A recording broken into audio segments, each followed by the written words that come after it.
আজকে একটা নতুন রেসিপি আপনাদের সঙ্গে শেয়ার করছি। এটাকে বলা হয় মুগ সামালি পিঠে। এই রেসিপিটা আমার শাশুড়ি মায়ের বানানো। আমি এই প্রথম খেলাম, তাই ভাবলাম আপনাদের সঙ্গে এই রেসিপিটি শেয়ার করি। চলুন রেসিপিটা এবার বানানো যাক। প্রথমে পরিমাণ মতো মুগের ডাল সেদ্ধ করে নেবেন। আমি এখানে 50 গ্রামের মতো মুগের ডাল সেদ্ধ করতে দিয়েছি, আপনারা আপনাদের মতো দেবেন। এই দেখুন মুগের ডালটি সেদ্ধ হয়ে গেছে। এবার কড়াতে কিছুটা নারকেল কুড়ো নিয়ে তার মধ্যে চিনি দিয়ে দুধ দিয়ে ভালো করে এটাকে ছাই মেরে নেবেন, মানে যেভাবে আপনারা নাড়ু করেন সেইভাবে করে নেবেন। দেখুন ছাই মারাটা প্রায় হয়েই এসেছে। ছাই মারাটা পুরোপুরি রেডি হয়ে গেছে এখানে। এবার এটাকে আমরা ঢেলে নেব। দেখুন নারকেল ছাই মারাটা আমি এখানে ঢেলে নিয়েছি। এবারে আগে থেকে সেদ্ধ করে রাখা ডালের মধ্যে পরিমাণ মতো নুন দিয়ে তার মধ্যে চাল গুঁড়ি দিয়ে দিচ্ছি পরিমাণ মতো। আপনারাও দিয়ে দেবেন, আপনাদের পরিমাণ মতো চাল গুঁড়ি দিয়ে দেবেন। পিঠেটা তৈরি করার জন্য ভালোভাবে চাল গুঁড়িটাকে ডালের সঙ্গে মাখিয়ে নিতে হবে।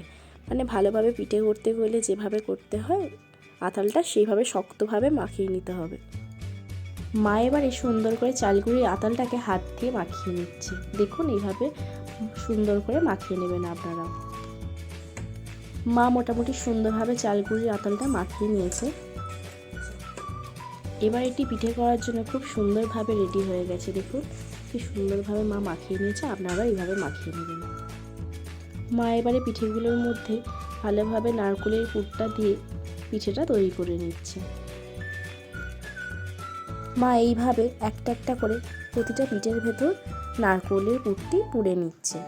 আপনারা এইভাবে নারকেলের পুরটা ভেতরে দিয়ে দেবেন। দিয়ে এই দেখুন সুন্দরভাবে এরকম করে মুড়ে নেবেন মা যেভাবে দেখাচ্ছে। অনেকেই হয়তো এই পিঠেটা বানাতে জানে বা অনেকের বাড়িতেই হয়তো এই পিঠেটা হয়, কিন্তু আমাদের বাড়িতে আমি এই প্রথমে এই পিঠেটা খেলাম, তাই আপনাদের সঙ্গে শেয়ার করলাম। এইভাবেই প্রতিটা পিঠেতে নারকেলের পুর দিয়ে পিঠেগুলি রেডি করে নিচ্ছে।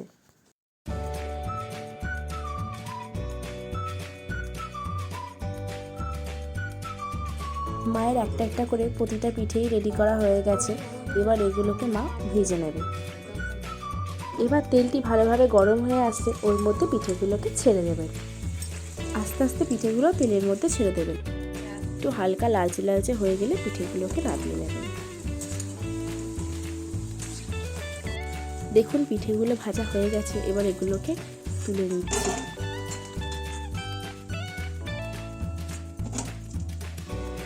আমাদের শাশুড়ি বৌমার এই মুগ সামালি পিঠের রেসিপিটা কেমন লাগলো অবশ্যই জানাবেন এবং লাইক কমেন্ট শেয়ার করতে একদমই ভুলবেন না।